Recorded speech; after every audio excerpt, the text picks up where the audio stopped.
After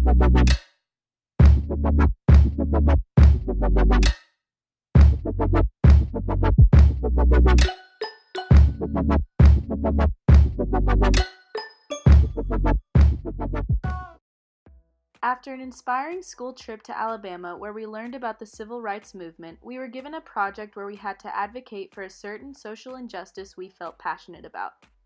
Our group chose the general topic of school reform, and more specifically, the continuous struggle of the financial burden of college.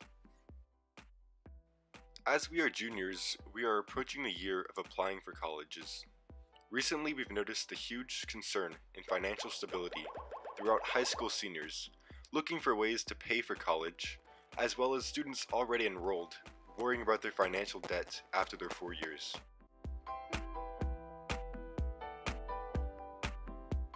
As many students complain of how hard it is to focus on school while also working at a low-income job to pay off their debt, we decided to do more research on this topic by speaking to college students themselves as well as professionals who devote their time on this issue. To further validate this topic, we meet up with Michael Taylor, author of the Financial Rules for New College Graduates and columnist for San Antonio Express News, so we could learn some of the reasons the price of college has exponentially risen since the 1980s. Universities, for whatever reason, have layered on huge amounts of administrators. So they have way more administrators than they had 20 years ago. Other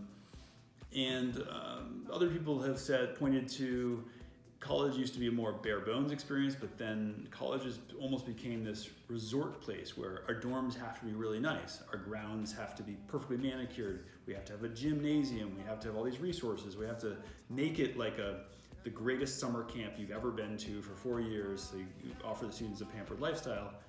And higher education is competitive, so if one school does it, the other has to do it. So they spend a lot of money to create a really awesome looking undergraduate experience. Well, how do you pay for that? You either debt or you charge people more. So the best guess is probably a combination of administrators and making college experience attractive in a competitive way, and that's raised the cost. While interviewing Mark Larson, the founder of KIPP, a public school that focuses on the preparation of college, we had asked him about the price of college and its justification. So my issue is not, I do have an issue with the cost of college, but I have a bigger issue with why they are so expensive. And colleges now have escalated about facilities. It's like colleges now have like lazy rivers. Yeah. Like that's insane. They have these massive gymnasiums. They have like super fancy dorms. They have these but they got into these facilities battles about because like when a junior goes and visits college and they're like, wow, look at this one. Wow, look at this one. But it becomes a facilities check.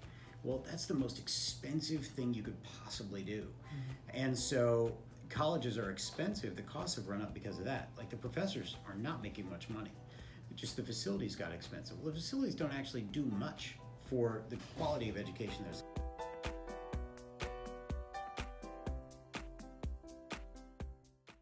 After talking to these experts, we wondered if the worth of college is greater than the amount of debt received from college. I think that college is still the right choice for almost everybody.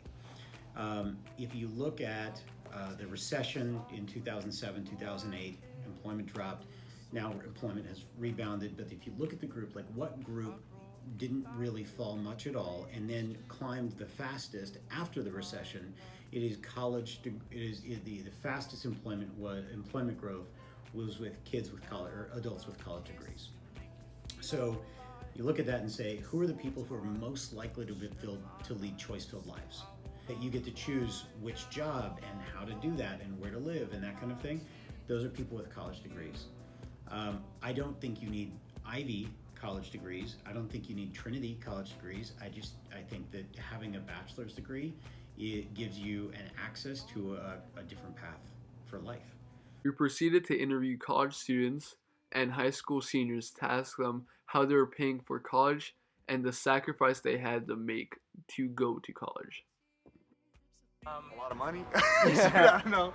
I mean, I was very fortunate to get a lot of scholarship money, so I'm not paying anything or like too much. So I was grateful to make good grades. I'm the first generation college student in my family. Getting it through what's called loans. Financial aid, loans, stuff like that.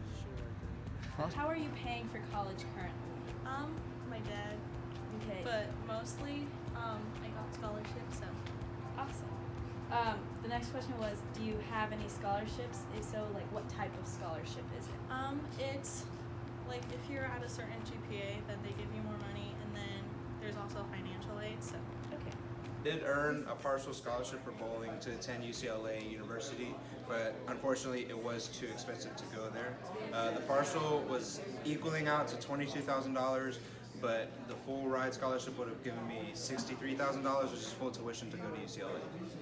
It's gone from being affordable to a middle class family to not really affordable. I would say the stats that have stood out for me that are interesting about debt is that 65% of seniors graduate with some debt.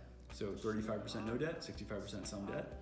And then the other stat is somewhere between 40 and 45% of all adults have student loan debt, which tells you this is really prevalent, and probably that's too much.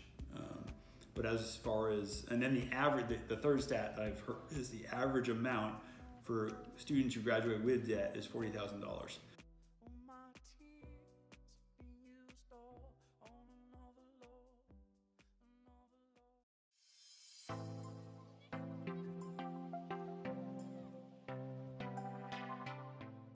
Due to the immense costs for extravagant facilities and more at each university, tuition just keeps rising. Since the 1970s, tuition rates have actually increased by 260%, as proven in 2015 by the Department of Education.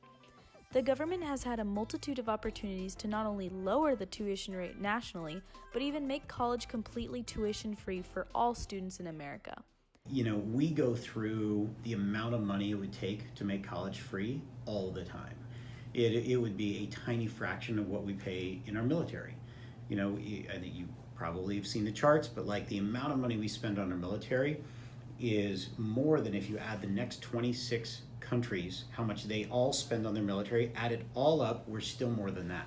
And the next 26 are actually all allies. They're all friends of ours, right? This is a ridiculous amount of money we spend on the military. But again, like we've always historically been fine with that. And you say, well, let's take 4% of that and like cover college for everybody. People freak out. So technically, is there a way to do it? Like, is there money for it? Yes. The question like is there political will for it? And that's a different conversation. However, as proven in this chart, they spend more than half of government funds, which is equivalent to more than $500 billion on the military, while only 6% or $70 billion of the funds is given to all education, which not only includes universities, but also public schools, including elementary, middle, and high schools in America. The worst part is, students are making decisions off of where to go to college based on price and not how the college prepares you for different majors. Was Trinity your school of choice? Originally I wanted to go out of state. This was the only school I applied to in Texas. But it ended up being like the most financially, like it gives me the most money and it made the most financial sense in the end. Was this your school of choice? Nope. What was your school of choice? UW.